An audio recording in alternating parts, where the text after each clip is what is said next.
This morning's reading is taken from a book entitled Praying Our Goodbye, written by Joyce Rupp. She writes, "One winter morning I awoke to see magnificent lines of frost stretching across my window panes. They seemed to rise with the sunshine and the bitter cold outside. They looked like little miracles that had been formed in the dark of night.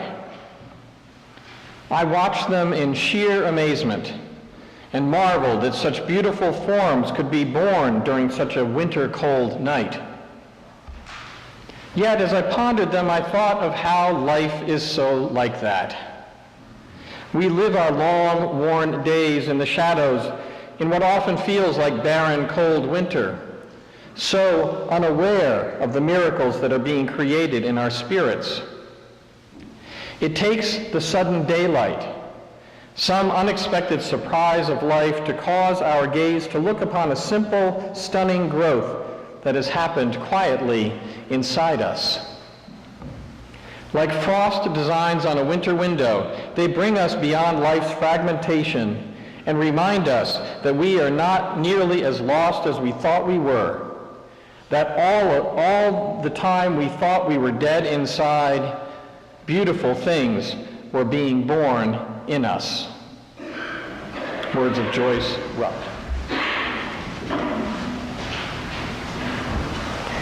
Did you feel it?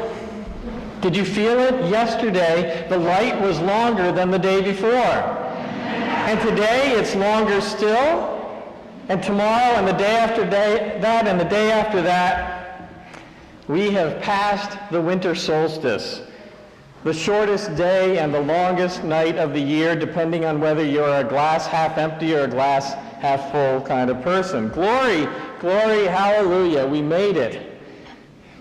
Listen to the celebratory words of the poet Susan Cooper in her poem titled "The Shortest Day."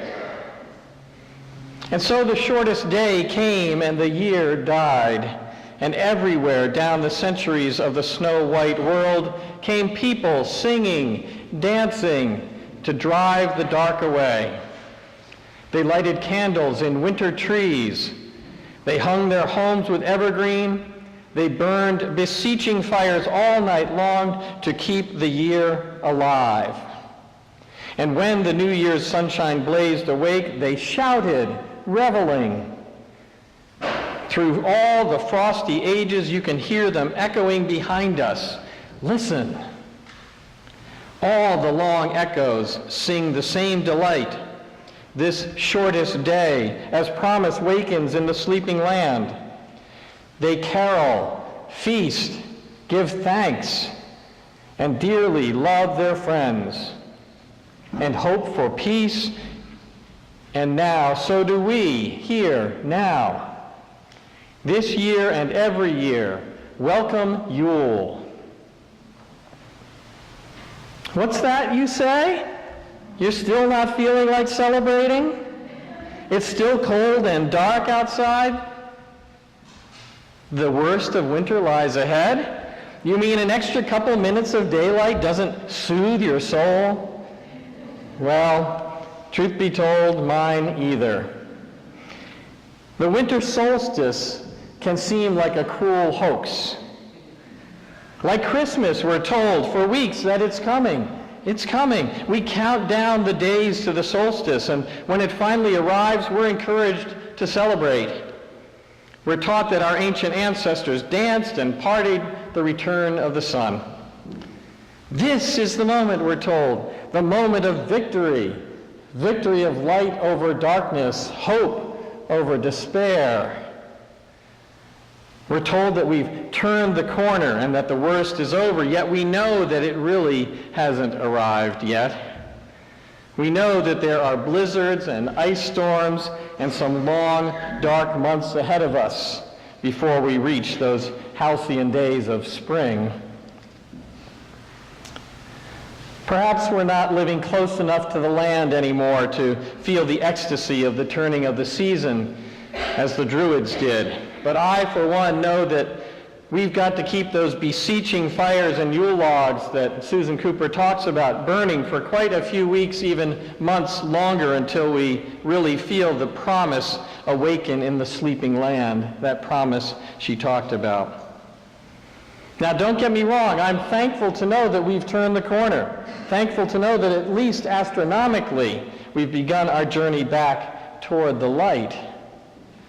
But the lag time between the celestial event itself and the experience of light's victory over dark, that lag time can be tough to weather. Although it's only 2 days from now on the calendar, Christmas won't really arrive for at least another couple months. Although the season of Advent is coming to a close, the waiting continues. So then what are we to do? What are we to do? How do we live in this almost but not yet time, this time of knowing that the earth has turned but not yet feeling it ourselves? We've got a few options, I think, and the first one is pretty attractive. It's just get out of Dodge. Follow the birds that fly south for the winter. Go to Florida and avoid the whole mess of winter. It's attractive, but I think you need to have certain means to do that and probably be retired, so it's not realistic for most of us. And even if we were able to steal away for a week or two, we have to make that awful adjustment when we get back to getting readjusted to the cold again. Something else we might do, we might take a hint from some of our mammalian friends, and we could basically hibernate. Go out into the cold as little as possible, keep our activity to a minimum, sleep through the long winter days until the warmth stirs our souls again. Of course, we've got to go to work and we've got to go out and go shopping for groceries, so we can't truly withdraw to the warmth and safety of our dens. We still need to venture out now and then. And so for the next few minutes, I want to talk about a third choice, a third way, if you will. What if instead of cursing the darkness and railing against the cold, we were to embrace winter? Embrace winter. Think about that. What would it take for us to do that? Could we even make winter our favorite season? I know, all you people love the shore. You love going down the shore in the summertime. Well, I spent more than 2 decades living in Maine, and I will tell you, the winters there are fierce and long, and unless you embrace them, you miss out on about half the year. And I can tell you that cabin fever is a very, very real disease. So let me set the stage for this crazy idea of embracing winter with a poem, one of my favorite poems by one of my favorite New England poets, the aptly named Robert Frost. And I'm sure many of you are familiar with his Stopping by Woods on a Snowy Evening. Whose woods these are, I think I know. His house is in the village, though. He will not see me stopping here to watch his woods fill up with snow. My little horse must think it queer to stop without a farmhouse near, between the woods and frozen lake, the darkest evening of the year. He gives his harness bells a shake to ask if there is some mistake. The only other sounds the sweep of easy wind and downy flake. The woods are lovely, dark, and deep. But I have promises to keep and miles to go before I sleep. And miles to go before I sleep. There's a longing in this poem that speaks to me. The poet yearns to enter these woods, dark and deep, to take in their beauty, their serenity, their peace. And yet he only has time to stop and look, to listen to the sounds of easy wind and downy flake. Then he has to move on to attend to his obligations, those things, those responsibilities that he's called to do. Perhaps the poet speaks to you of opportunities that you've missed. I know he does to me, opportunities I've missed to enter the snowy woods, where duty has called me away instead. But the poem also reminds us that there is a beauty and calm that blankets the earth when it snows. It also reminds me of one of my favorite wintertime activities, walking through the woods at night in a snowstorm. Oh, doesn't sound good, Joyce? So our home in Maine was bordered on all sides by deep woods. You could walk for miles without seeing another street light, a home, a person. And there were usually a few nights every winter where I would venture out into the woods when it was snowing. Sometimes I'd walk deep into the woods, find a fallen log, and just sit and listen to the sound of the snow falling all around me. And did you know that the snow actually makes a sound as it comes down? We oftentimes don't take the time to sit and listen to that sound, but it does, it's there. This was a time of great gentleness, softness. The world and all its craziness would just melt away for me as I listened to the creaking branches in the wind and sometimes the whoosh of a big pile of snow that fell from the treetops.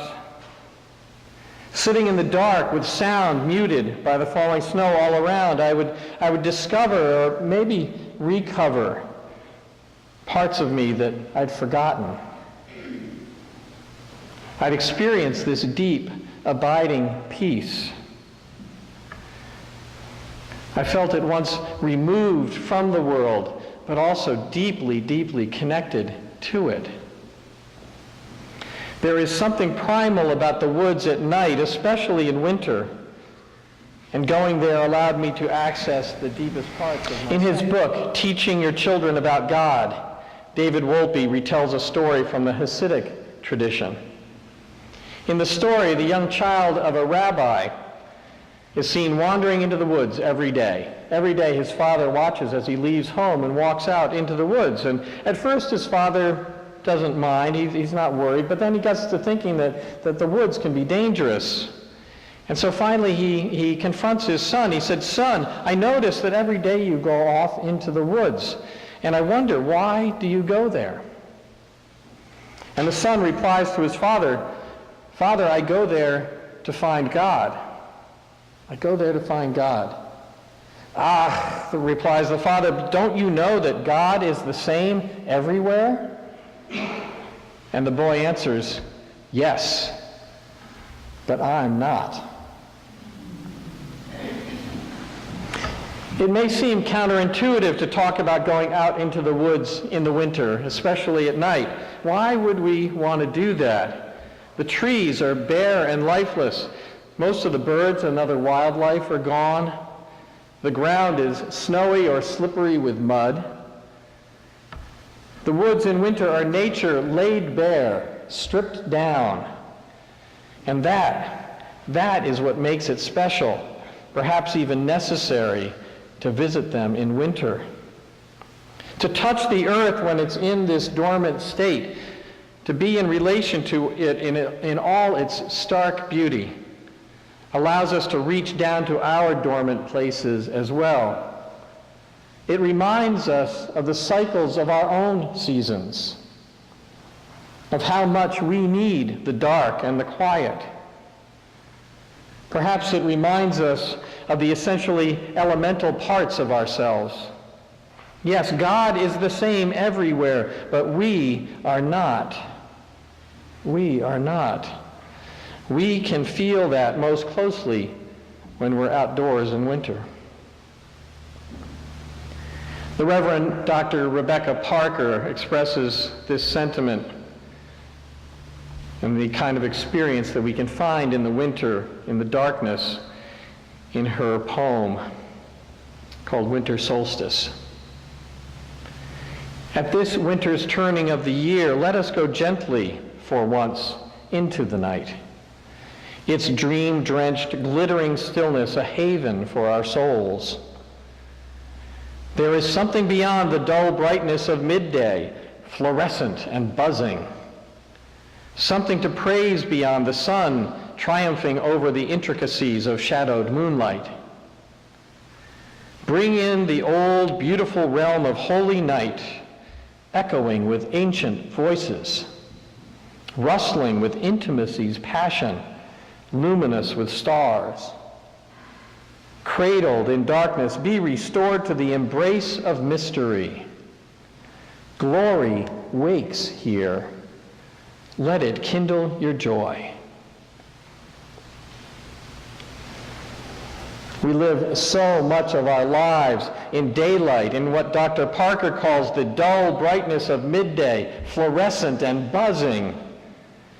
The light is where it's safe, it's where we can see things, we can avoid hazards, we can keep the perils of our lives at bay. But there is something about winter, about the nighttime, that place of unknown and unknowing, that calls to us. The dark calls to us, and it calls us to the embrace of mystery. This is the call of winter, both physically and spiritually. This time between solstice and the spring is an invitation to venture forth into the unknown. Yes, we know that the sun is returning, and we know that there's actual light at the end of this tunnel, this very long, dark tunnel of winter. And we can take solace in knowing that the sun is returning. It gives us hope. But the question is, how do we travel that tunnel with the light still far off in the distance? Do we cower in the cold, seeking shelter, the shelter of artificial light, that fluorescent and buzzing? Or do we walk into the woods where peril and beauty coexist? We know from nature that winter is a time not just of dormancy, but of renewal as well. There is lots happening beneath the layers of snow. While the tree rests, its roots are still taking in nutrients. The bear in her den gestates her cubs in the womb as they wait to be born. Soil is soaking in moisture and leaves are decomposing. There's a sense of resting, but all is not still. We can use winter for our own renewal as well. We can embrace the darkness. Perhaps we can even encounter in that darkness something new, maybe a shadow part of ourselves.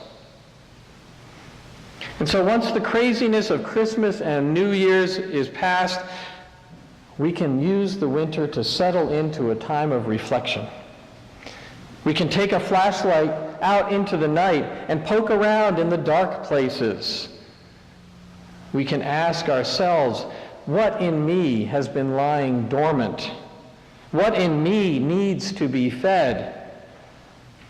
What new part of me do I want to reveal once the snow is melted and the sun has returned? We can make winter something more than a season to be tolerated, a burden to be borne, something merely to be waited out until the azaleas and the daffodils arrive. As we move past the holidays and into the heart of winter, the very heart of winter, let us seek to make it a time of reflection and renewal. Let us take advantage of the dark and the cold. Make this a time for reaching in and reaching down, a time of touching the earth in all its stark beauty, and a time of exploring the dark places within us that long for attention.